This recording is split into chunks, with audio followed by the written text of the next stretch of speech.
함께 만드는 언론 니네 연합동조화 여기는 국민TV 함께 만드는 언론 니네 연합동조화 여기는 국민TV 인라디오 공개방송 녹음분을 보내드리도록 하겠습니다. 서영석 이사장 외에 새정치민주연합 김광진 의원 등이 참여했습니다. 청취자 여러분 안녕하십니까. 정치토크로 오셨습니다. 오늘 정치토크는요 특별한 곳에서 공개방송으로 진행됩니다. 8월 1일 오후 2시 반 전라남도 순천에 있는 팔마체육관이라고 있습니다. 팔마체육관 내 올림픽 기념관에서 진행되고 있고요. 또 오늘에는 조업은 우리 두 분인가? 여하튼 두 분의 특별한 손님이 있습니다. 한 분은 국민TV 조업은 윤도인 씨고요. 또 한 분은 청취자분들이 아주 좋아하시는 국회의원 새정치민주연합의 김광진 의원 나와 있습니다. 자, 박수로 시작을 하겠습니다.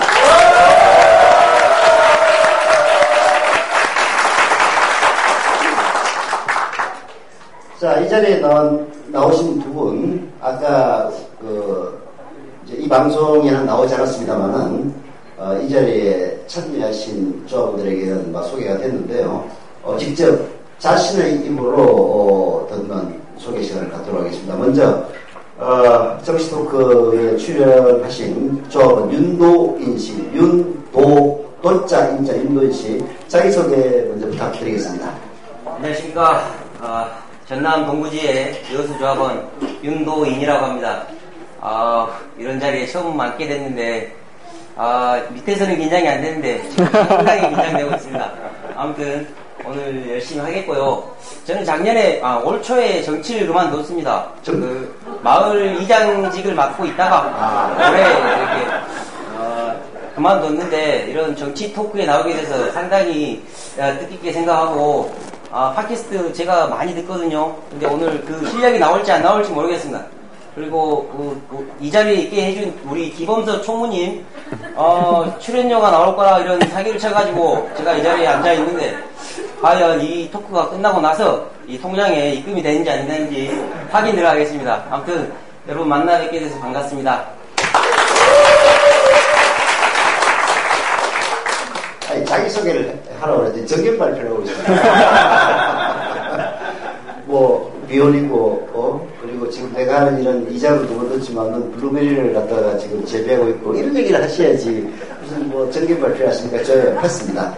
자, 그 옆에는 제가 좋아하는 의원이기도 하고요. 아마 많은 팬들을 거느리고 있는 의원이기도 합니다. 새정치민주연합에서 청년 비례대표 오디션까지 거쳐서 비례대표로 국회 입문하셨는데요. 아주 맹활약을 보여주고 있습니다. 김광진 의원, 자기소개 좀 길게 부탁드리겠습니다. 예, 소리가 엄청 크네요. 예, 반갑습니다. 새정치민주연합의 김광진입니다. 옆에 윤도인 씨가 계신데요. 아이디가 도사예요. 한글 이름은 도인이고, 아이디는 도사하셔서, 제가, 일단, 제 지역구에 오신 여러분들을 열렬히 환영합니다. 예, 제가 순천에 아시는 것처럼 지난번 730 보궐선거 이후에 순천에 사무실을 내고 다음 20대 국회를 준비하고 있습니다. 여기 순천 지역에 조합원 분도 계시고 순천 외에 전남 동부 지역에 계신 분도 계실 텐데요. 많은 지인분들에게 김광진이 순천에서 출마 준비를 하고 있으니까 좀 도와달라 이렇게 좀 해주시면 감사하겠고요. 저는 아까 이제 말씀 소개해 주신 것처럼 청년 비례대표라고 하는 제도를 통해서 국회에 들어왔습니다. 이제 당원당규에 못 박아져 있어서 그나마 그래도 좀 자랑스러운 것 중에 하나는 김광진 장하나가 그렇게 잘못하지는 않아서 우리 당이 다음 20대 국회에서도 청년 비례대표를 뽑아야 되겠다라고 하는 것을 당원 당규 안에 못 박았습니다. 그래서 2명의 비례대표는 당선 안정권 안에 하도록 되어 있고 그 2명을 선정하는 그 TF위원회의 특위위원장을 제가 지금 맡고 있습니다. 그래서 이제 2명을 잘 선택해서 제2기 청년비를 뽑아야 되고 또 이제 그분들이 잘해서 3기, 4기로 계속 잘 되기를 이어나가야 될 것 같고요. 국회에서는 현재는 상임위원회는 국방위원회와 정보위원회를 하고 있습니다. 국방위를 4년 내내 지금 내리하고 있는데요. 많은 분들이 그런 말씀하세요. 야, 국방위 가려면 그 뭐 대선 주자급 정도 되는 다선 의원들이 가는 데인데 어떻게 초선 비리가 갔냐 이렇게 말씀하시는데 사실은 알고 보면 국방위는 지역구에 도움도 안 되고 후원금도 없기 때문에 아무도 안 가려고 하는 상임이어서 다선 의원들이 밀리고 밀려서 가는 겁니다. 예, 저는 초기에 아무도 아는 사람이 없어가지고 상임위를 어떻게 선정하는지도 모르고 가만히 있다가 아무도 빈자리 생기니까 거기다 그냥 밀려가지고 국방위에 처음에 들어갔고요. 국회의원들이 상임위를 2년마다 바꾸거든요. 근데 하반기 때도 국방위를 좀 벗어나서 교문위를 좀 가보려고 했는데 짱에 밀려가지고 다시 또 국방위에 4년 내리 있습니다. 그래서 다시 말씀드리지만 후원금이 잘 안 차니까요. 여러분들이 후원 좀 많이 해주시기를 부탁드리고요. 그리고 겸임으로 제가 이제 정보위를 하는데 사실은 상임위 정할 때 겸임 상임위 하나를 국방이나 외통, 그러니까 제일 인기 없는 상임위가 국방위가 1순위, 2순위가 외통위, 외교통위 이쪽이고요. 3순위가 법사위입니다. 그래서 이 세 개의 상임위를 하는 분들 중에 재선 이상으로 좀 본인이 막 의정활동에 관심이 많은 사람 말고 초선들은 대부분 겸임을 하나 하도록 해주거든요. 배려를 해주거든요. 그래서 저는 운영위를 한번 좀 했으면 좋겠다라고 부탁을 했어요. 4년 내내 군인만 보고 살 거냐, 나도 민간인 좀 만나게 해주라 해가지고 부탁을 했는데 결국은 배정해준 데가 정보위여서 제가 군인 아니면 요원들만 맨날 만나고 있는데요. 제가 상임위만 뭐 이렇게 고르면 그게 이슈가 터져요. 그래서 제가 국방위 3년 내리 국정감사 우수원상을 탔는데 첫 해에 노크기 순으로 탔고요. 둘째 사이버 사령부 대선 개입으로 타고 세 번째에 통영함을 비롯한 방산 비리 이걸로 했었는데 겸임 상임위는 조금 널널할 줄 알았더니 요즘 또 국정원의 도청 사건 이게 좀 터져가지고 현안 이슈가 됐습니다. 하여튼 제가 그래도 나름 열심히 잘하고 있는데 더 잘한다라고 하는 생각이 드시면 4년 더 이 계약직을 좀 연장하라라고 하는 국민의 뜻들을 잘 반영해 주시고 여기 순천에서 오신 분들이 많기 때문에 조합원 분들께서 많이 좀 도와주셔서 계약 연장을 위해서 힘써 주시면 감사하겠습니다. 예.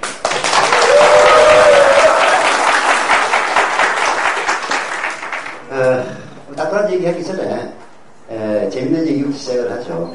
우선 제가 이 두 분에게 인터뷰를 하겠습니다. 윤도인 쪽은 네. 미혼이시죠? 네. 올해 나이가 몇 살이십니까? 만으로 할까요? 아니면 실제나요? 만으로 올해 36입니다, 지금. 36. 예. 지금 하는 일은 뭡니까? 이자기를 그만두셨으니까. 저는 장딸기라는 품종의 산딸기를 재배하고 있는데 은하계 최초로 재배하고 있습니다. 은하계 최초로? 예. 네. 워낙 맛도 뛰어나고 당도도 뛰어나서 현재 지금 와인을 지금 생산 테스트하고 있거든요. 딸기 와인? 예. 네. 이 앞으로 국민 TV에 후원금을 많이 내려면 네. 제가 사업에 성공을 해야 되거든요. 그러니까 앞으로 좀 열심히 해가지고 네. 제가 후원을 많이 하도록 노력하겠습니다. 그 딸기는 어디서 재배했어요? 지역은 섬입니다, 섬. 섬? 예. 제가 자란 고향이 월호도라는 달 월자의 호수 호자라는 섬입니다. 그런데 제가 늙어서 나중에 섬에 가서 소나 키우자. 네. 이런 생각을 가지고 살았습니다. 직장 생활할 때. 하지만 어느 순간 나이가 좀 30살이 넘어가다 보니까 이러다가 직장 생활을 하다가 죽겠구나. 늙어서 소 키울 수 있을까? 이런 생각을 했거든요. 그래가지고 집 팔고 차 팔고 내려갔더니 대통령께서 그 소고기를 수입하는 바람에 싹 말아먹었습니다. 아까 지금 소개했던 게 예. 농담이 아니라 진담이셨죠? 진짜입니다. 그래가지고 손은 안 되겠구나. 그래가지고 닭을 키웠습니다. 정말로? 정말 제 하늘에 맹세코 닭을 키웠는데 계산을 만들어가지고 닭을 키우셨네요. 예, 그런데 그날이 아직도 잊혀지지 않습니다. 재작년 대선 날 그때 이제 닭은 나하고 운명이 아니구나. 네. 닭하고 멀어져야 되겠구나. 네. 이 생각을 하고 과감하게 닭을 줬고 네. 산딸기를 재배하게 됐습니다. 근데 이 산딸기가 뭐에 좋은지 아십니까? 신장 기능, 정력 강화, 시력, 향상 등등. 아무튼 불로초입니다. 불로초.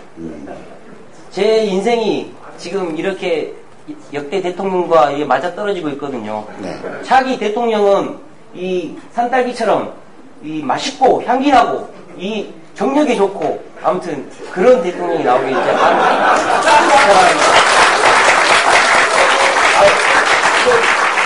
제가 이 말 한마디 하려고 나왔습니다. 그리고 뭐 앞으로 제가 이 두 분에 밀려가지고 말을 못 할 수 있거든요. 그때는 저 사람이 지금 말을 하고 싶어도 말을 하고 싶어서 못하는 게 아니고 그냥 몰라 하고 있구나 이렇게 생각해 주시죠. 네. 아니 계속 제가 질문을 편집하시려고 그러는 거 아니고 뭐 통으로 편집될 수도 있습니다. 윤도인 조합원이 정치토크의 조합원이 이제 이 자리에 앉게 된 건 처음이고요. 정말 재미있는 시도라고 생각을 합니다. 그렇게 월호도라는 게 순천 앞에 있는 실제 섬 이름입니까? 여수에 있는 여수에 그 제주도 바로 위에 있습니다. 바로 위에 있습니까? 지금은 이제 거기서 산딸기 재배하세요? 네, 예. 마이크 대고 얘기해주세요. 소리가 너무 적어요. 다음 대통령은 뭐 철수주가 될지 원순주가 될지 뭐 재인주가 될지 두고 봐야 할 것 같습니다. 자, 그 다음에 우리 김강진 의원 인터뷰로 넘어가겠습니다. 김강진 의원은 아주 최연소라고 아까 했는데 국회 내에서 최연소라는 얘기입니까? 아니면 새정치민주연합에서 최연소라는 얘기입니까? 예, 제가 19대 국회 전체에서 최연소 의원이고요. 예? 제가 아직 산딸기랑 연이 없어서 그럴지 모르겠지만 다음 대선은 제가 불출마를 하도록 불출마를 할 수밖에 없는 물리적인 이유가 제가 아직 다음 선거에 선거권이 없기 때문에 대통령 피선거권은 만 40세 이상이어야 되는데 네, 그래서 김강진 의원님은 만으로 올해 그래서 제가 내년과 내후년에도 선거에 그 피선거권이 없습니다. 그래서 지금 우리 나이로 35이고요. 81년생. 네. 제가 국회 처음 들어갈 때는 만으로 31에 들어갔습니다. 지금 19대에서 최연소고 역대 헌정사를 다 하면 두 번째인데요. 첫 번째가 YS가 최연소 기록을 가지고 있고 항상 생각합니다만 제가 YS에게 국회의원의 최연소 기록은 뺏겼으니까 다른 기록은 하나 좀 이겨봐야겠다고 생각합니다.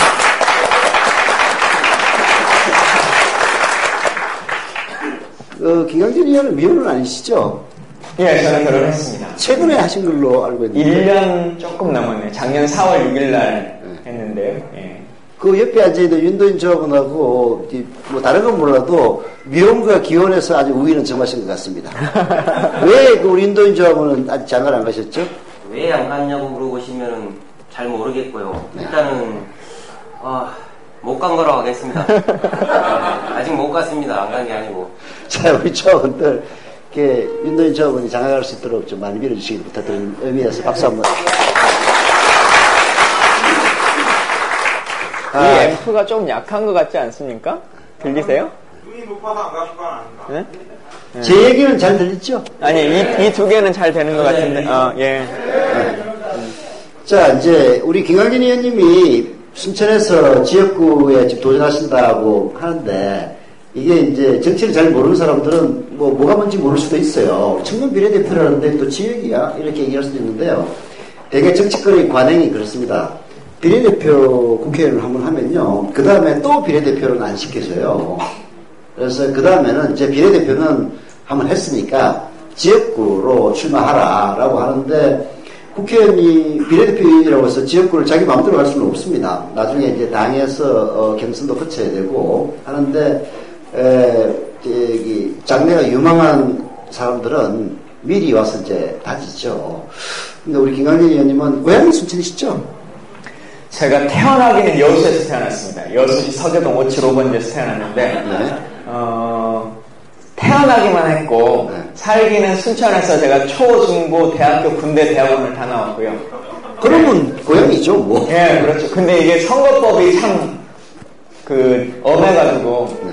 통상적으로 우리가 말할 때 이 정도면 거의 순천에 제가 국회의원 되기 전에 일주일도 서울에 살아본 적이 없는 사람이거든요. 여기서 평생을 살았는데 네.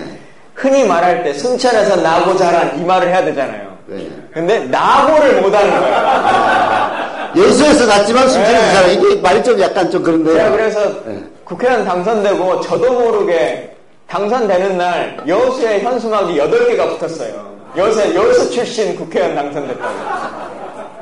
뭐 그런 네. 건 있지만은 이제 사실상 그 순천을 기반으로 하는. 그렇죠. 예, 그래서 이제 내려와 있는데요. 우리 김광진 의원님께 여쭙고 싶은 거는 지금 순천의 현역 국회의원이 박근혜 대통령의 뭐 아주 복심이라고 알려져 있는 이정현 의원 아닙니까? 이정현 의원이 지금 순천에서 어떻게 활동하고 계신지는 아시죠? 예. 그 어떻게 그 활동상과 그게 어떻게 대처할 것인지 한번 말씀해 주시죠. 한때는 복심이었는데 요즘은 조금 내려오실 때는 그렇게 복심은 아니셨다고 뭐 네. 그렇게 얘기가 들립니다. 근데 열심히 잘 하시죠. 열심히 잘 하시고 여러 가지 그동안 정치권에서 하지 않았던 일들도 많이 하시고 뭐 동네에 가서 주무시는 것도 하시고 뭐 여러 가지를 하는데 자전거 타고 다니고. 근데 이런 생각은 들어요. 일단 첫 번째는 이분이 청와대 홍보수석 출신이지 않습니까? 제가 이정현 의원을 순천에서 가장 많이 만나는 사람 중에 하나예요. 왜냐면 다른 분들은 한 행사장에서만 보잖아요. 네. 저는 하루 종일 행사장을 같이 다니거든요. 네. 거의 일정이 동일합니다. 밤에 그러니까 밥 먹을 때 대상자만 다를 뿐이지 행사장의 일정은 거의 동일해가지고 이정현을 가장 많이 보는 사람 중에 하나인데 이런 생각 들어요. 진짜 달리 홍보수석은 아니다. 그러니까 새정치민주연합의 가장 문제점 중에 하나. 일을 막 해도 뭐 했는지를 아무도 잘 몰라요, 국민들이. 예. 사람들이, 우리가 이제 그러잖아요. 저거 다 쇼입니다. 새누리당이 하는 거. 그러면 국민들이 그러네. 너희들은 쇼라도 좀 잘해봐라. 이제 이 말씀 하시는데, 홍보수석으로 이제 하시다 보니까, 말 그대로 일이라고 하는 것만 해도 7, 8 정도의 홍보를 하세요. 그리고 말 그대로 메이저 방송사부터 찌라시까지 동원할 수 있는 이 언론의 환경이 워낙 좋지 않습니까? 그러니까 그걸 따라잡기가 쉽지 않은데 사실 이분이 매주 어디 면사무소에서 자는 게 아니에요. 마을회관에서. 지금까지 총 잡아야 뭐 그렇게 몇 번 되지 않는데 느낌은 날마다 자는 것 같아요. 그게 보도가 되니까. 네, 보도가 되니까. 자전거도 사실은 실제 총 타고 다닌 키로수로 치면은 몇 킬로가 안 될 텐데 네. 거의 그냥 순천 내려오면 자동차는 안 타는 사람 같이 느껴지잖아요. 네. 참, 저희가 어떻게 그걸 잘 따라잡아야 할지. 근데 요즘 들어서는 초기에는 언론을 통해서 느끼는 것들로 많은 분들이 인식하셨는데 요즘은 이제 시간이 꽤 지나고 직접 만나는 시간들이 늘어나니까 그분의 면면에 대해서 그리고 실제적인 상황에 대해서도 많이 아시는 것 같고 시민들이 좀 판단해 줄 거라고 생각하고요. 그럼에도 불구하고 언론을 통해서든 아니면 보여주는 형식에 대해서든 저나 저희 당도 좀 변화가 필요하다 이런 생각을 많이 갖습니다. 저도 이제 뭐 이정현 의원은 개인적으로는 이제 옛날에는 지었던 사이입니다. 한나라당 부대변인 할 때 제가 한나라당 출입기자였기 때문에 굉장히 친하게 지냈었는데 뭐라 그럴까 부침성이 굉장히 좋으신 분이에요. 그런 것들이 이정현 의원도 뭐 이게 호남 출신이고 한나라당 내에서 호남 출신이라는 건 아주 희귀한 존재였거든요. 그때는 특히 당직자들은 뭐 전략적으로 호남 사람들을 영입하는 경우는 있었지만은 아주 밑바닥에서부터 출발하는 그런 호남 출신들은 극히 적은 그런 곳에서 이정현 그때는 부대변인이었죠. 아주 특이한 존재였는데 그 언론 지상을 통해서 이제 들리는 걸 보면은 진짜 언론 환경이 새정치민주연합과 새누리당이 천지 차이구나. 저는 부분 잘 아니까. 그럼에도 불구하고 또 김광진 의원은 본인이 아까 설명을 하셨지만은 국방위와 정보위를 담당하다 보니까 또 많이 언론 노출이 많이 되는 편이에요. 그죠? 그래서 다음 선거에서 두 분이 싸우게 된다면 김광진 의원이 무난히 승리할 것을 믿어 싶지 않습니다. 선거에 임해서 이런 얘기하면 선거법 위반이에요. 제가 하는 얘기가. 근데 선거 아직 임박에 있지 않기 때문에 선거법 위반은 아닙니다. 그리고 아직 후보가 다 안 된 상태이기 때문에 상관이 없죠. 실제로 만약에 내년 총선 한 2, 3개월 전이라면요, 이 자리에 선관위에서 나옵니다. 나와가지고 돌려요. 그래서 은행을 조심해야 되는데, 이제 지금은 그런 얘기해도 상관이 없어서 편집할 필요 없을 것 같은데, 사족이고, 이제 본론에 들어가기 전에 우리 청취자분들을 위해서 조금 더 설명을 드린다면은, 국회 상임위원회가 인기가 있고 인기가 없고 이런 게 있습니다. 그래서 우리 김광진 의원처럼 초선 의원들은 인기 상위를 갈 수가 없어요. 아까 밀려가지고 국방에 가셨다고 했는데 그 말이 맞습니다. 제가 정치부 기자를 처음 했을 때 또 이제 기자들도 마찬가지예요. 상임위를 담당을 하는데 고참 순으로 밀립니다. 그래서 저는 이제 노동위를 담당했었어요. 그때는. 지금은 이제 복잡하게 바뀌어 있는데 그때는 노동부가 있었기 때문에 국회 노동위를 이제 담당했는데 인기 순위는 대개 돈 생기는 순서입니다. 이제 국회의원들이 뭐 천지를 받거나 이렇게 하지는 않는데요. 후원금을 받죠. 그래서 특정 상위 같은 경우에는 그 부처 담당 산하 기관들이 많기 때문에 거기를 맡으면은 뭐 책을 내면 책이라도 뭐 10권씩 사주는, 그리고 또 후원금도 10만원, 20만원, 심지어는 최대 안 되는 500만원까지 내주는 그런 곳이 이른바 인기 상임위원회입니다. 흔히 젖과 꿀이 흐르는 땅이라고 하죠. 그렇죠. 이제 기자들은 과거에 이제 부합 기자들은 뭐 이렇게 얘기했어요. 동문교, 하보사, 사철내무. 그게 겨울에는 문교부 출입기자. 왜냐면 겨울 되면은 입시가 시작됩니다. 그러면은 이제 학교 이런 데서 그야말로 이제 검은 돈이 쏟아져요, 기자들에게. 그래서 동문교, 하보사. 여름에는 뭐 불량식품 이렇게 많이 이제 합니다. 그래서 그때 보사부. 예, 보사부. 그래서 보사. 사철 내무. 이제 내무는 행정자치부인데 지금은 이 내무부는 그때 그 도지사까지 대통령이 다 임명을 했어요. 그래서 내무부 기자실에는 뭐 어디 경남 도지사가 오면은 천주로 뭐 한 돈 500만 원 정도 놓고 가고 이런 일이 빈발했거든요. 그래서 그런 얘기가 있었던 것처럼 지금은 이제 그런 존재가 되게 싹 없어졌지만은 역시 마찬가지입니다. 국회도 지금 이제 공식적인 후원금 이런 걸 따져가지고 국방위는 대개 방위산업체라든지 아니면은 군이니까 뭐 장군들이 저기 정치후원금 못 내잖아요. 그것도 정치후원금을 주면은 불법이죠. 공무원은 못 내게 돼 있죠. 그래서 이제 국방위가 그 중요도에는 굉장히 중요한 상임위에도 불구하고 인기는 없는 그런 상임이다. 그래서 가셨다. 이런 이제 설명을 드리고요. 근데도 이제 정말 다행인 것은 얘기하기에 너무 좋아요. 지금 비난을 다 아우르는 국방위와 정보위원을 겸해오신 김경진 의원님께 우선 첫 질문을 드리겠습니다. 지금 국정원의 그 도청 사건이 아주 첨예한 이슈가 되어 있는데요. 근데 사람들에게 크게 또 와닿는 건 아닌 것 같아요. 뭐냐면은 제가 이제 식당 같은 데 가서 식당 자영업하는 그 분들에게 물어봐요. 아, 이거 정말 그 국민들의 권리를 침해하는 것 아니냐. 그러면은, 아, 그게 무슨 상관이 있어요. 내재라 도착하는 건 아니잖아. 다 그런 얘기를 합니다. 그래서 국민들에게는 좀 뭔가 표에 와닿지 않는 그런 점들이 새정치민주연합으로 하여금 대처하기에 좀 어렵게 만드는 그런 측면이 있는 것 같은데, 새정치민주연합의 김광진 의원께서 이 문제에 대해서 어떻게 보시고 지금 어떻게 대처하고 있는지 설명 안 들어보도록 하죠. 네. 뭐, 이 도청 문제를 어디서부터 얘기를 해야 될지에 따라서 뭐 달라지겠습니다만, 일단 짧게 뭐 한 가지 먼저 말씀드리면, 많은 분들이 여기 계신 분도 그러실 것 같아요. 내 핸드폰이나 내 컴퓨터 도청해가지고 뭐 무슨 얻어갈 게 있다고 국정원이 하겠나. 뭐 정치인들이나 뭐 이 문제될 만한 사람들, 이런 사람들이나 문제가 되겠지라고 생각하실지 모르겠는데, RCS 프로그램으로는 그럴 수 있습니다. RCS 프로그램. 근데 이 생각을 한번 해보시면 좋겠는데요. RCS 프로그램이라고 하는 것이 기본적으로 원칙적으로 불법 행위를 하고 있는 거죠. 불법 행위. 근데 이 불법 행위가 어떠한 제도적인 절차에 의해서 적발되는 것이 아닙니다. 뭐 국정감사를 통해서 밝혀지거나 아니면 뭐 언론을 통해서 언론이 제보를 받아가지고 내부 고발을 통해서 발견된 게 아니에요.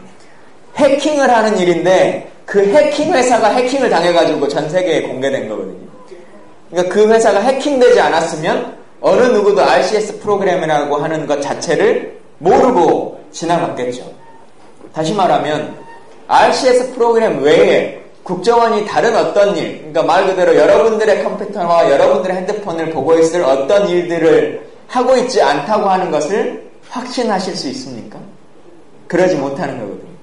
그 일전에, 우리 1, 2년 전에 국정원과 사이버사령부가 댓글 부대라고 하는 것을 이용해서 일들을 벌였죠. 저는 근데 이 용어에 대해서 좀 바꿨으면 싶은데 댓글만을 단 게 아니죠. 댓글 요원들만이 있었던 것이 아닙니다. 말 그대로 심리전이라고 하는 것을 펼쳤고 여론 조작 행위를 한 겁니다. 심리전이 얼마나 명확한 심리전이었냐면 직원을 뽑을 때 심리학 박사나 이런 사람을 다 고용해서 심리적으로 사용해 왔고요. 예를 들면 NLL 문제를 거론하려고 하면 그 일전에 어떤 글을 써야 된다. 예를 들면 독도에 관련한 논쟁을 해가지고 사람들이 바다를 떠올리게 한 이후에 NLL을 얘기를 해야 된다. 이게 작전문에 명시되어 있어요. 그럴 정도의 심리전을 펼치고 있는 거거든요. 이건 사실은 전 국민에게 다 포함되어 있었던 것입니다. 조금 다른 얘기 하나 더 드리면 국정원 발로 나온 기사 중 2014년 2월 달에 나온 기사가 하나 있어요. 그 기사에 보면 뭐라고 나오냐면 흔히 우리가 뭐 하면 다 북한 얘기가 나오지 않습니까? 북한이 제가 얼마 전에 언론을 통해서 스파이웨어 어플로 무료 어플을 다운받게 해가지고 감염하게 만든다 이런 보도자를 하나 낸 적이 있는데 똑같은 상황으로 북한이 국내에 그런 악성 스파이어를 깔아가지고 2만 명의 핸드폰과 컴퓨터가 감염됐다라고 하는 걸 국정원이 브리핑한 적이 있어요. 그게 한겨레 신문에 기사가 난 적이 있습니다. 네. 그게 정말 북한의 소행인지 국정원의 소행인지 누구의 소행인지는 국정원도 모르고 아무도 몰라요. 정말 북한 것인지에 대한 증명을 대발하니까 그건 모른대요. IP도 없어요. 근데 국정원이 아니니까 북한이다. 이 주장밖에 없는 거거든요. 근데 그런 형식으로 충분히 해갈 수 있는 거죠. 그리고 이 RCS 프로그램이라고 하는 것이 기본적으로 연구개발용으로 도입해 온 거거든요. 그렇게 해서 실제 국정원의 저희 내부 정보원의 얘기를 들으면 국내 소프트웨어 개발이 다 끝난 상태로 있고 그걸 가동하고 있다고 해요.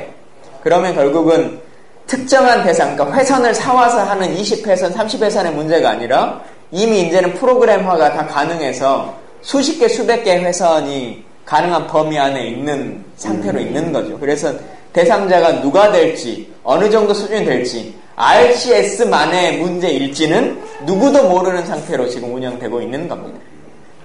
RCS 프로그램은 테스트형 프로그램이었다. 그러면 테스트를 왜 하느냐? 국내에서 자체적으로 개발하기 위해서 테스트를 했다. 그렇다면 국내에 개발된, 말하자면은 순수 국내 기술로 감청 기술이 개발이 돼서 수십 명, 수만 명에게도 할 수 있다. 그런 말씀이시네요. 예, 사실은 이게 그렇게 어려운 프로그램이 아닙니다. 어려운 소스 프로그램이 아니고 이 비유가 적절할지 모르겠습니다만 여러분 가끔 신문 기사에 보면 누군가에게 전화해가지고 알몸 채팅을 유도해서 그 사람 전화가 잘 안 들려요. 이 어플로 서로 대화하죠 해가지고 어떤 어플을 깔게 하면 그 어플의 동영상을 알몸으로 이렇게 서로 대화 나누는 걸 녹화하고 그 사람의 핸드폰에 저장되어 있는 번호를 다 탈취해가지고 지인들한테 단체 카톡을 보내서 돈을 뜯어낸다 이런 기사 많이 나오잖아요. 종종 나오죠. RCS가 똑같은 프로그램이지 않습니까? 스파웨어를 링크를 눌러서 깔게 하고 거기에 있는 전화번호나 뭐나 이 대상자들을 다 가져오도록 하고 근데 RCS는 지속적으로 하는 거기 때문에 계속적으로 정보를 캐오는 거고 그런 스파이웨어 같은 경우는 한 번 해서 한탕주의로 끝내니까 가지고 오는 거거든요. 그래서 사실은 프로그램 자체는 어려운 게 아니어서 워낙 광범위하게 사용할 수 있는 상황입니다. 그리고 RCS는 말 그대로 불법 행위를 하고 있는 것이기 때문에 지금 여러분 핸드폰에 안 돼 있다라고 하는 보장을 할 수가 없는 거예요. 그걸 알려면 어떻게 하면 되죠? 현재 저희 당에서 이제 그 프로그램을 돌려가지고 그 정보보호와 관련한 것을 체크해 드리고 있는데요. 이게 좀 안 되는 것 중에 하나가 뭐냐면 RCS 프로그램은 리모트 컨트롤이 되는 프로그램입니다. 네. 네. 그렇기 때문에 이미 언론 공개가 된 이상 리모트 되고 있는 것에 대해서 다 지운 상태, 지우는 삭제도 가능하거든요. 리모트로. 그렇기 때문에 아마 운영되고 있었다고 할지라도 그것을 지금은? 가지고 확인하러 가는 순간 다 지워지는 거죠. 아니, 이제 방금 말씀하시니까 저도 그 실제 경험이 있는데요. 예, 사이버 대학원에 이제 등록을 해가지고 뭘 하는데, 이게 뭐 인증이 잘 안 돼가지고 그 전화를 했더니 뭘 깔으라고 그러더라고요. 네. 그래서 깔았더니 그 이제 그 상담원하고 통화를 하고 있는데 내 컴퓨터에서 뭐 마우스가 지 맘대로 움직이는 거야. 그래가지고 그 클릭도 탁 하고 그래가지고 뭘 이렇게 하더니 이제 될 겁니다. 그러더라고요. 네. 해보니까 돼요. 네. 이 말하자면은 그 원격 제어 프로그램은 한 10년, 20년 전부터 있던 기술인데 이걸 이제 결국은 RCS 같은 것은 몰래 깔게 해서 뭐 영화 천국 이런 거 무료 영화를 보여드립니다 하면은 영화를 다운받으면 자동적으로 그 스파이웨어가 깔리게 해서 이게 이제 문제가 된다 이런 얘기인 것 같네요. 자, 우리 윤도인 조합은 한번 김광진 의원에게 질문 한번 하시죠. 제가 아무나 하고 있었는데요. 네. 지난 대선 때부터 이 국기문란, 헌정질서 파괴 이런 범죄들이 지금 줄줄이 일어나고 있거든요. 근데 우리 일종의 야당은 승리하는 역사를 지금 계속 만들지 못하고 있습니다. 근데 지금 보면은 이런 사건들을 설명만 해주지 이 죄를 헌정질서를 파괴하는 범죄자들을 이 단죄를 짓는 역사를 지금 만들지 못하고 있거든요. 근데 과연 의원님 그게 가능할지? 예, 의원님 어떤 식으로 이걸 풀어 나가실 건지 좀. 그러니까 단죄는 법적으로 사법부가 해야 되는데요. 고발을 해도 뭐 수사를 진행하지 않고 제가 사이버 사령부를 했지 않습니까? 네. 사이버 사령부는 이 직제가 군생활 해보신 분은 알겠지만 일반 그 부대가 있으면 통상적으로 뭐 대대가 있고 연대가 있고 사단이 있고 뭐 군단이 있고 쭉 있지 않습니까? 그리고 육군 총장이 있고 합참의장이 있고 이렇게 되어 있는데 사이버 사령부는 뭐 육군 총장이나 합참의장이라고 하는 게 없습니다. 사이버 사령부는 국방장관 직할부대이기 때문에 바로 위에가 사이버 사령관 위에는 국방장관 유일하게 혼자밖에 없어요. 근데 사이버 사령부 사건과 관련해서 그렇게 난리를 피우고 뭘 했는데 김관진 지금 청와대 국가안보실장으로 가 있는 김관진 장관 서면 조사도 안 받았어요. 그렇게 우리가 조사도 안 하고 어떻게 할 수 있냐라고 하는데 서면 조사 한 번 안 하고 사건 종결을 시켜버리는 상황이라 참 어렵죠. 예. 지금도 그 국정원 임모 그냥 국장인가? 임모 씨 과장. 과장의 자살 사건이라든지 이 문제에 대해서도 검찰이 수사하면서 국정원에 근무했던 경력이 있는 검사들에게 그 사건을 배당했다 이런 얘기가 있지 않습니까? 예. 아니 국정원 문제를 조사를 하는데 국정원에 근무했던 경험이 있는 검사를 시키면은 사실 이제 검사들이 국정원에 파견 나가면은 굉장히 긴밀하게 움직입니다.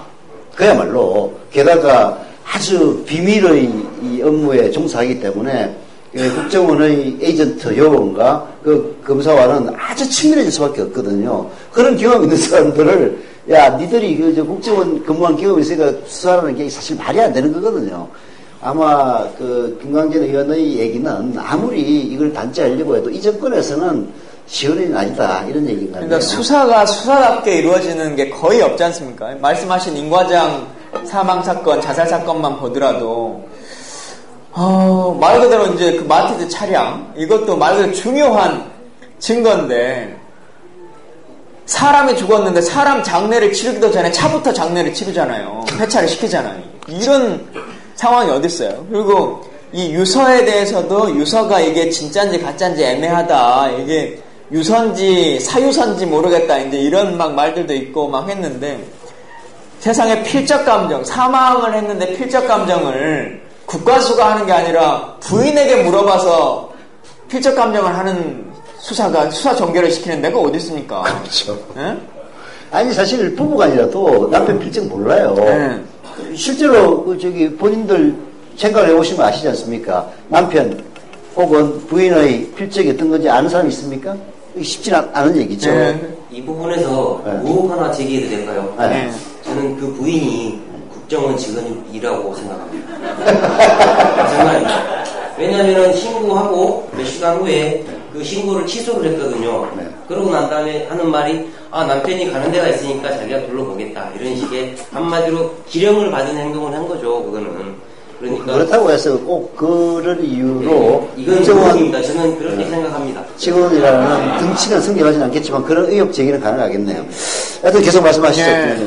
그러니까 완전 수사가 마티즈로만 한정해서 얘기를 드리자면 마티즈가 무궁무진해요. 이게 말도 안 되는 게 여러분들이 보시는 것처럼 차량 색깔이 어쩌냐 저쩌냐 이런 것도 있고 99년식이냐 05년식이냐 이것도 확인하기 전에 차량 시리얼도 보기 전에 그냥 폐차시켜버리고 마티즈가 저는 꽤 작은 자동차라고 알고 있거든요. 여러분도 잘 아시는 것처럼. 근데 대한민국 경찰에 보기에는 마티즈는 거의 항공모함급이에요. 왜냐하면 차량을 발견하고 시신을 확인하는데 26분 걸렸어요.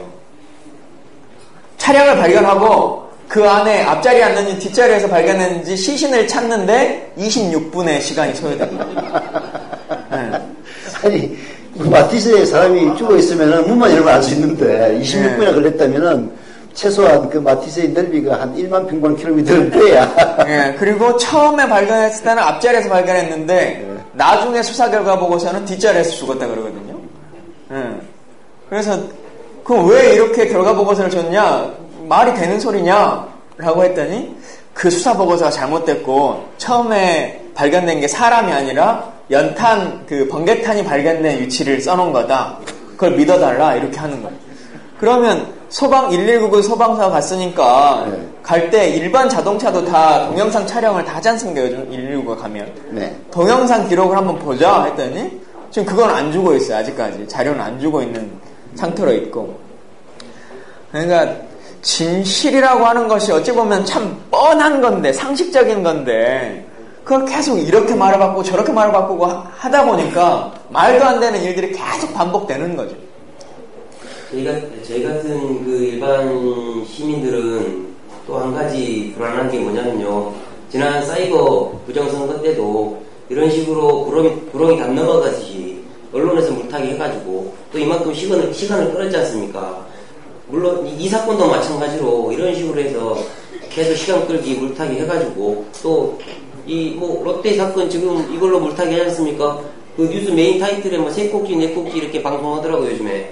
이런 물타기로 또 이런 엄청난 사건을 또 묻어버리려고 하는 건 아닌가. 그런 알고는 있지만 또 그럴 것 같아서 이런 암담한 현실을 좀 어떻게 하면 암담하죠. 그 암담한 현실을 깰 수 있는 방법은 국민TV 조합원이 많아지는 겁니다. 네. 실제로 저희가 조사를 했는데요. 이게 언론에 나온 것이 7월 9일 이 정도 시기 7월 8일 9일 이때쯤 언론에 공개됐어요. 근데 정보위원회가 열려서 국정원이 해명을 하기 시작하는 게 14일이거든요. 9일부터 13일 저녁까지 KBS, MBC, SBS에 단 한 차례도 보도가 되지 않습니다. 국정원이 해명을 시작하니까 해명 기사만 나오기 시작합니다. 네.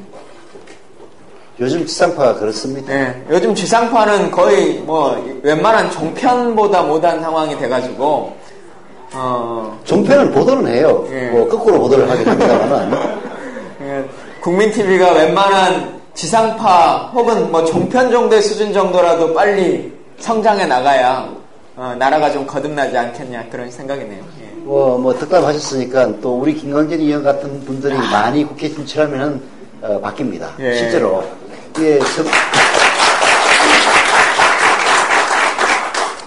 예, 이제 정치가 생활을 바꿀 수 있느냐는 부분에 대해서 많은 사람들이 회의를 하는데요. 훌륭한 정치인들이 있으면은 인생, 삶이 실제로 바뀝니다. 특히 이제 북유럽을 연구를 하다 보면은 북유럽이 지금 복지 선진국이라고 이끌어지는데 그게 그냥 되는 건 아니에요. 그 나라도 그런 사회적 합의를 이루기 위해서 많은 갈등이 있었고 그 사회의 기득권층의 반대도 있었고 그리고 훌륭한 정치인이 나와서 사회를 통합하고 결국은 그 길로 이제 간 거거든요. 그래서 우리 또 김광현 의원 같이 아직 그 나이가 많지 않은 30대면은 정치인으로서 아주 젊은 나이입니다. 이런 분들이 많이 나와서 성장을 하면 우리 정치도 바뀌지 않을까 하는 그런 기대를 하게 됩니다. 김광현 의원님, 그 새누리당에도 뭐 젊은 의원들이 많이 있지 않습니까? 그런 사람들하고 얘기하면은 뭐 어때요? 그 새누리당이 갖고 있는 정체성, 이게 이제 우리 언론을 통해서 보면은 진짜 이게 뭐 구제불능당인데 실제로 사람들을 만나보면은 어떻습니까? 그런 것들이 오히려 더 우리 그 청취자분들에게는 더 피부에 와닿는 얘기 아닐까 싶어서 한번 여쭤봅니다. 여러분들이 가끔 이제 하시는 말 중에 저렇게 막 싸우는 것처럼 하더니 카메라 꺼지고 나면은 막 서로 악수하고 간다고, 웃고 밥 먹으러 간다고 그 말 이제 하시는 분들 많잖아요. 근데 그건 이렇게 생각해 주시면 좋겠어요.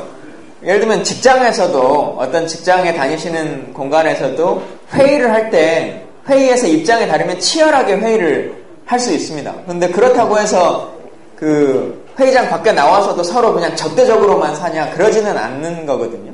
저희가 무슨 쇼맨십을 하려고 회의장에서 막 그 언변을 토하다가 나가면은 그렇게 하는 것이 아니라 그 안에서 해야 될 역할이라고 하는 것이 있고, 또 나와서의 인간적인 관계로서의 역할이 있으니까 그걸 좀 고려해 주시면 좋겠는데, 지내다 보면 이런 생각을 할 때가 있어요. 이 얘기를 나눠보면 저 사람은 저래서 그래도 국회의원을 하는구나 라고 하는 느낌을 가질 때가 새누리당 의원분들도 많이 느낄 때가 있습니다. 물론 아닌 분들도 많아요. 아닌 분들도 있고, 아닌 분들은 뭐 저희 당에도 아닌 분들이 있을 수 있어요. 근데 만나보면 그래서 지역에서 그래도 인정받고 어쨌든 뭐 그게 조직선거든 뭐가 됐든지 간에 하여튼 당선이 돼서 이 자리에 오셨구나라고 하는 생각을 할 때가 있고, 뭐 예를 들어 유승민 대표 같은 경우가 제가 이제 국방위원을 할 때 국방위원장을 2년을 계속해서 같이 상임위를 했으니까 상임위를 해보면 많이 알거든요. 겉으로 보기에는 참 똑똑하고 대단한 사람인 것 같아도 막상 상임위에서 질의하는 거 한 번만 딱 제대로 들어보면 진짜 아무것도 모르는구나 라고 하는 생각이 드는 사람들이 많이 있는데, 유승민 의원 같은 경우는 꽤 괜찮은 사람이라고 생각하고요. 또 어쨌든 제가 젊은 의원들을 많이 만나니까 젊은 의원들과 청년 플랜 2.0이나 아니면 함께하는 미래라고 하는 모임도 여야 같이 하고 그러는데, 김상민 의원은 참 괜찮은 의원이에요. 새누리당? 예, 새누리당에. 예. 그럼도 청년 비례 비슷한 분 아니에요? 새누리당은 원칙적으로 청년 비례라고 하는 제도는 없고요. 네. 예, 그냥 비례를 뽑았는데 좀 젊은 분이고 다른 특기로 오시는 거죠. 그래서 김상민 의원 같은 분은 뭐 20대 국회에도 왔으면 좋겠다. 뭐 그러면 우리 당 의원이 떨어지긴 하겠지만 그 자리에 그런 생각이 들 정도로 참 괜찮은 식견과 인식을 가지고 있는 분이라고 생각이 들고, 다른 분들도 좀 계신데 나이가 젊은 분이긴 하지만 또 살아온 방식이 일반적인 대부분의 청년 세대랑은 좀 다른 분들이 많아서 일단 새누리당에서는 김상민 의원 저는 좀 높게 평가하는 편입니다. 또 이제 해남 문제로 들어가기 때문에 쉬어가는 그 페이지로 우리 또 김광현 의원에게 한번 여쭤보겠습니다. 국회의원이 되기 전과 된 후 뭐가 가장 달라졌습니까? 가장 달라지는 거요? 가장 달라지는 건 어쨌든 어디를 다녀도 웬만한 분들이 많이 알아본다는 것이 가장 달라졌죠. 그러니까 그게 결국은 일상에서 느껴지는 이제 큰 차이점인데, 그게 비단 저만의 문제가 아니라 가족들도 그렇죠. 정치인 가족처럼 힘든 직업이 없는 것 같아요. 정치인은 돈이라도 받는데 정치인 가족은 월급도 안 나오는데 공인이 돼가지고 일상생활에 다 제약을 받거든요. 그런 것들이 있고, 또 가장 고민 중에 하나는 이런 게 있습니다. 사실 뭐 특별히 달라지는 건 여러분 생각하시는 뭐 그런 소소한 것들은 다 있을 수 있겠지만, 가장 큰 고민 중에 하나는 그냥 국회의원이 안 됐으면 계속 어떤 일을 제가 계획했던 일들을 하면서 살아갈 수 있는 저의 인생 스케줄이라는 게 있었을 텐데, 국회의원이 되면서 4년 이 계약직이고 비정규직인데, 이 계약도 이제 8개월밖에 안 남은 거지 않습니까? 근데 이것도 어디다가 재계약, 재고용을 어떻게 뭐 논의할 수 있는 대상자도 있지 않고 한 상황이에요. 근데 내 인생이 어떻게 될지 모른다라고 하는 불확실성이 좀 강하죠. 그리고 제가 어쨌든 이 나이에 국회의원 하고 나서 어디 과장으로 들어가기도 좀 그렇고 뭐 하기도 좀 뭐 사업을 다시 창업을 하기도 좀 그렇고 뭐 이제 하는 그런 것들이 있다 보니까 어떻게 살아야 할 것인가에 대한 고민 이런 것들이 좀 많죠. 우리 윤도인 저도 이전에 나왔으니까 한 가지 질문을 드리겠습니다. 저도 정치를 한 1년간 해보니까 이장 이장 이장 그 큰 권력입니다. 지방에서는 엄청납니다. 네. 예, 근데 그 권력을 놓기까지 상당히 고민을 많이 했습니다. 근데 이장 하면서 근데 본인이 놓으신 거예요? 선거에서 지신 거예요? 제가 놓은 겁니다. 아. 제가 놓았고요. 하다 보면은 이거 참 더러워서 못하겠구나. 이거 안 하고 말지. 내가 이거 아니면 뭐 굶어 죽나? 이런 생각이 들더라고요. 그래가지고 저는 과감하게 권력을 포기했습니다. 근데 김광진 국회의원님은 3년 좀 넘게 하시면서 이런 생각이 들 때가 있었는지. 왜냐면은 우리가 만약 국회의원 하지만은 실질적으로 저 사람들이 그 내면을 잘 모르거든요. 그러니까 그 부분 뭐 사소한 부분을 네. 좀 아주 수준 높은 질문이었습니다. 네. 답해주세요. 국회의원이 연봉이 1억이 되지 않습니까? 그러니까 한 달이면 제 통장에 한 850, 900 뭐 이 정도가 이런저런 세금 떼고 들어오는 게 그 정도 들어오는데 3년 몇 개월 했으니까 한 3억 얼마를 받은 거 아니에요. 돈으로. 근데 제 통장에 지금 한 200만 원 넣었거든요. 월급에서. 그러면서 국회의원 한다고 하면서 신용대출 받고 뭐 한 게 한 8천만 원 정도 받고 빚만 늘어요. 그런다고 제 성격상 무슨 불법 행위를 막 해가면서 선거를 뭐 정치를 하거나 뭐 하진 않겠죠. 우리 김광진 의원이 불법적인 행위를 하면 벌써 깜빡했을 겁니다. 그 김광진 의원의 휴대폰이야말로 가장 감시 대상일지도 모르거든요. 그죠? 네. 근데 정치가 이게 별로 돈은 안 되더라고요. 실제 제가 해보니까. 가끔 생각 중에 그런 게 들어요. 전 정치 자체는 참 마음에 들어요. 하면 할수록 재밌고 내가 해야겠다. 계속 해야겠다라고 하는 생각은 많이 들기도 할 때가 있습니다. 근데 경제적으로 막 이렇게 압박을 받고 생길 때 이제 이럴 때 많은 정치인들이 소위 스폰서를 둘 생각을 하는 거거든요. 근데 이제 스폰서 없이 그냥 난 내 돈으로 하겠다 뭐 하고 저 같은 경우는 나름 청년 의원이라고 해가지고 저희 방에 그 직원들이나 청년 인턴으로 오는 친구들한테도 우린 열정페이 없는 의원실 만든다 해가지고 대학생으로 오든 뭐 누가 오든지 간에 전부 다 최소한의 최저임금은 제 월급 세비에서 다 지원해 주거든요. 그러다 보니까 돈을 모을 수가 없어요. 그러다가 가끔 이런 생각해요. 또 이제 선거 준비를 이제 해야 되잖아요. 곧 8개월 후에 선거니까. 그럼 이제 물리적인 선거 비용을 이거 어떻게 마련하지? 이런 생각을 막 하다가 그냥 지금부터 이제 작년 올해 1월 1일 날 이제 딱 고민을 많이 했어요. 어떻게 할 것인가, 어떻게 살 것인가 하다가 지금부터 딱 모으면 한 1억은 딱 모을 수 있는데, 응? 네, 월급으로 받아가지고 재산할 생각 없으면 순천도 안 내려와도 되고, 여러분들 비행기 공짜로 탄다고 막 업그레이드 된다고 막 생각하시는데 비행기 값 10원도 할인 안 해줍니다. 국회의원. 네, 10원도 할인 없고 버스비도 다 받습니다. 기차만 무료예요. 네. 내가 순천 내려올 생각도 안 나가려면 되고, 의정보고서 뭐 이런 거 안 보내도 되고 할 텐데, 의정보고서 한번 보내면요, 그 책자 인쇄비는 빼고 우편료만 5천만 원씩 나갑니다. 예. 저희가 문자 막 이렇게 보내잖아요. 뭐 어디 방송에 나갑니다. 뭐 이렇게. 그것도 돈입니다. 예. 문자 그거 누가 보내주는 거 아니지 않습니까? 제 돈에서 보내야 되는 거잖아요. 근데 나름 또 많이 보라고 보내는 거니까 문자. 한 번 보내면 저희 방 같은 경우는 63만 원 정도 그 뿌리오에 들어가거든요. 한 번 보낼 때.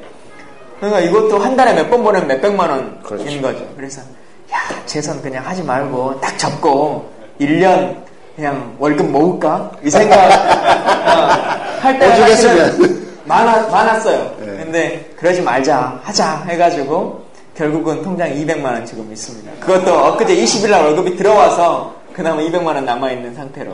예, 정치인을 도울 수 있는 돈 안 드는 방법이 있습니다. 예, 정치인 후원금으로 10만 원까지 후원할 수가 있어요. 그러면은 연말정산 때 10만 원을 그대로 되돌려줍니다. 즉 정치인에게 10만 원 후원하는 것은 자기 돈 1원도 안 드는 후원 방법이에요. 그래서 뭐 제가 꼭 굳이 뭐 김광진 의원을 말씀드리는 건 아닙니다만은 훌륭한 의원 그리고 우리가 키워줄 만한 의원이다라는 생각이 드시는 분이 있으면요 정치인 후원을 하시면 됩니다.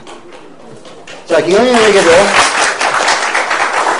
10만 원 이렇게만 설명하면 다들 10만 원밖에 못 하나 보다 이렇게 생각하시는데요.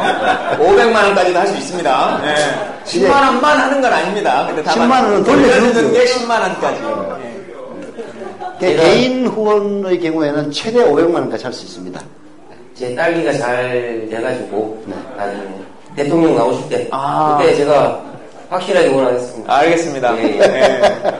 자, 우리 김원진 의원이 이제 정보위와 관련해서 그 국정원 인과장로 사건 잠깐 말씀해 드렸는데요. 이게 뭐 방법이 없습니다. 사실은 내부 제보가 있든가 실제 수사를 하든가 해야 되는데 이 정권이 해왔던 행위들을 보면은 실제 수사를 절대 안 하거든요. 이제 내부 제보자가 이제 있으면 또 가능한데 이게 정권이 워낙 그 무지막지하게 그 과거 최모 총장을 쳐냈던 것처럼 그러다 보니까 다 겁을 먹어가지고 제보를 잘 안 해요. 자기 목을 끌어야만 가능한 거니까. 최 총장 건이 저희가 보기에는 RCS죠. 명확하게. 이게 그 최 총장의 그 말하자면은 친자 의혹을 어떻게 알았겠어요. 휴대폰을 도청하면 충분히 알 수 있는 일 아닙니까? 언제 만나고. 그거를 이제 증명할 수는 없지만은, 그럴 이제 의심은 들죠. 그래서 이제 정권 교체가 되든가, 이 정권이 약해지든가 해야 저는 해결의 실마리가 이제 보인다고 보는데요. 이제 그 문제는 여기서 접고, 방산비리, 그리고. RCS 적기 전에 제가 한 1, 2분만. 예, 더 말씀해 주시죠. 조금만, 아마도 언론에서 이제 앞으로 어제부터 또 그렇게 이제 보도가 나오기 시작했는데, 뭐 RCS를 통해서 북한의 무기 거래 내역 이런 것들을 알아냈다. 그리고 북한의 정보 뭐 300건을 알게 됐다. 뭐 이제 이런 기사들이 쏟아져 나올 겁니다. 쏟아져 나올 건데 하나 꼭 잊지 않고 오늘 들어가시면 좋겠는 게요. 일단 RCS는 불법 행위입니다.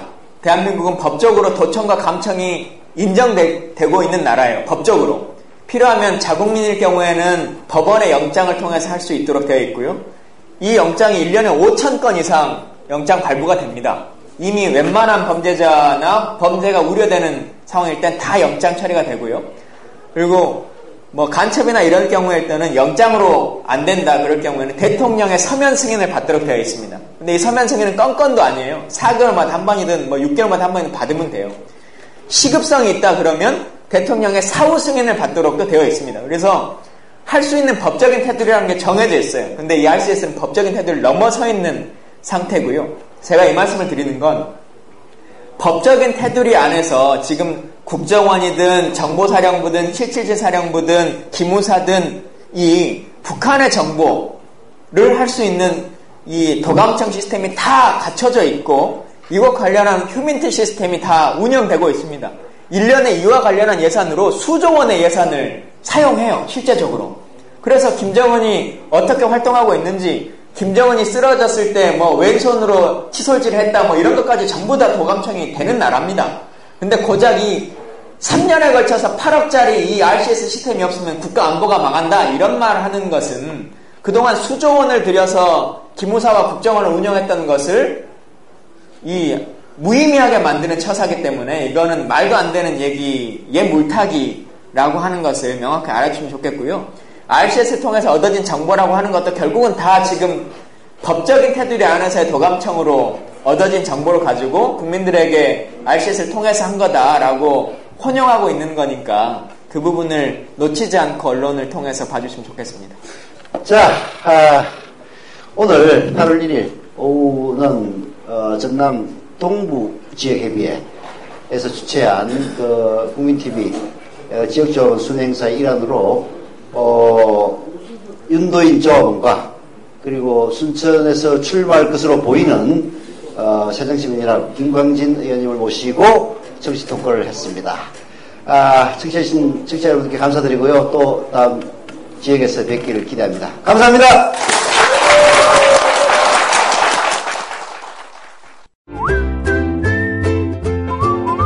국민라디오 팟캐스트 응원하는 가장 쉬운 방법 아시나요? 다운로드하기, 별점 주기, 댓글 달기, 구독하기. 국민라디오 팟캐스트 널리 알리는 가장 쉬운 방법. 다운로드하기, 별점 주기, 댓글 달기, 구독하기. 기억하세요. 다운로드하기, 별점 주기, 댓글 달기, 구독하기.